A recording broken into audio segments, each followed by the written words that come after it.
nord de la zone Pic Saint-Loup, hein. Donc on est presque au début des contreforts des Cévennes. On a plus de pluie qu'un peu plus au sud, hein. C'est vrai qu'entre les premiers villages du Pic Saint-Loup et Claret, Corcogne, il y a quand même une différence climatique, il y a 15-20 km de différence. Mais je dirais que la particularité de Claret et de Foulaquier, c'est cette configuration de cirque. La notion de terroir elle-même, il y a tous ces éléments-là de terre, de sol, d'exposition, de climat, de tout ça. Mais il y a aussi une composante qu'on essaie nous de mettre en valeur particulièrement à Foulaquier, qui est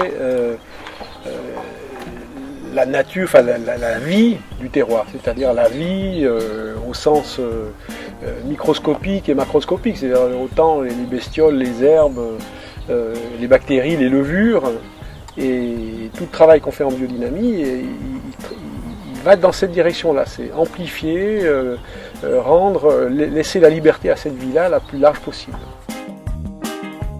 Notre sol a changé vraiment depuis qu'on est en biodynamie. Il est hyper léger, quoi. On dirait un peu de la farine.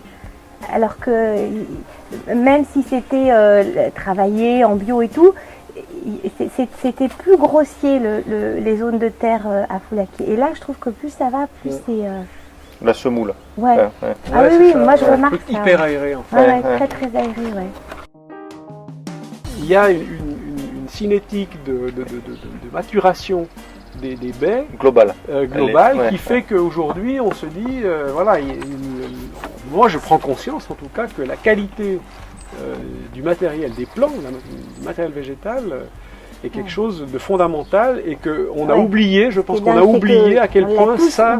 C'est-à-dire qu'on achète des vignes, on loue des vignes et puis on se dit oui, bon, c'est le cépage que je voulais, le terroir est pas mal, tout ça.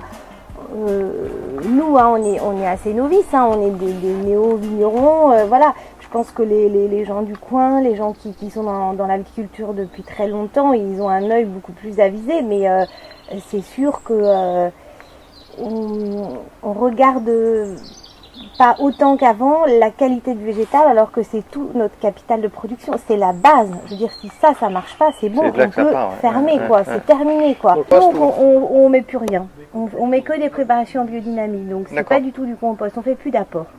Plus du tout. Depuis, je sais pas, ça doit faire au moins 5 ou 6 ans qu'on n'a pas fait d'apport. Les sarments après les... Alors oui, on broie les sarments. Mais sinon on fait des préparations en biodynamie pour dynamiser la vie des sols et que ça se rééquilibre, parce que en fait on part un peu du principe qu'il y a un excès de matière organique dans les sols avec tout ce qu'on leur a mis depuis voilà. Donc on va arrêter tout ça et puis on va plutôt aider les micro-organismes à retravailler, être un peu moins fainéants, et puis à retravailler, à refaire leur travail pour relancer la vie microbienne des sols et qu'il y ait un équilibre qui se fasse tout seul. On travaille à la cave, toutes les vinifications et les vins sont conduits sans soufre. Autrement dit, on ne vient en aucune manière perturber, sélectionner, choisir entre telle ou telle levure à travers le soufre. Depuis 2010, avec un millésime magnifique et après 3-4 ans de biodynamie, on arrive à des mises en bouteille qui sont sans soufre également. Donc on arrive à des vins qui sont exempts de toute intervention œnologique extérieure. Nous, on n'a pas de vision du vin idéal et extérieur qui voudrait que tout d'un coup, celui-ci, il faut le levurer avec telle levure, il faut le filtrer comme ça, il faut le tanniser, il faut l'acidifier, il faut le je sais pas quoi, enfin, etc. Et tout ça, c'est des procédés, pour nous, qui font ressembler le vin à du Coca-Cola, en gros, si on veut bien. Enfin, c'est un peu extrême, mais c'est quand même une démarche qui va dans ce sens-là. On va vers le Coca-Cola, on ne va pas vers le vin de terroir. Alors oui, bien sûr, il y a des questions d'élevage. On travaille depuis quelques années sur des élevages en foudre, sur le Petit Luc, sur des grenaches, notamment des grenaches et grenaches carignans sur les grandes termilières, qui sont particulièrement magnifiques. Donc aujourd'hui, c'est une direction dans laquelle on a envie d'aller de plus en plus au niveau de l'élevage.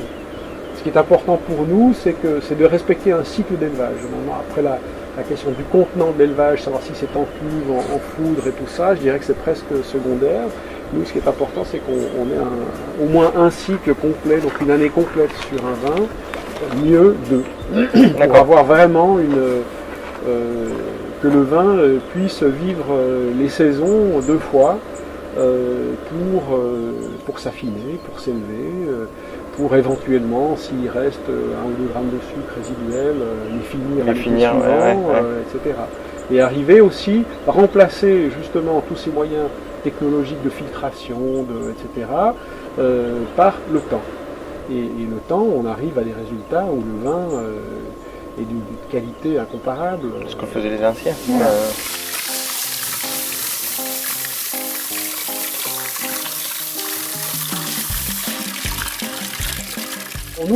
Pour moi, c'est un vrai contact avec la nature. On fait des vins naturels. Dans le monde naturel, il y a nature. Et la nature, c'est quelque chose d'extrêmement riche, diversifié, magnifique, inattendu, toujours nouveau. Et moi, c'est ce que j'aime dans ce métier, puisque j'étais architecte, on en parlait tout à l'heure.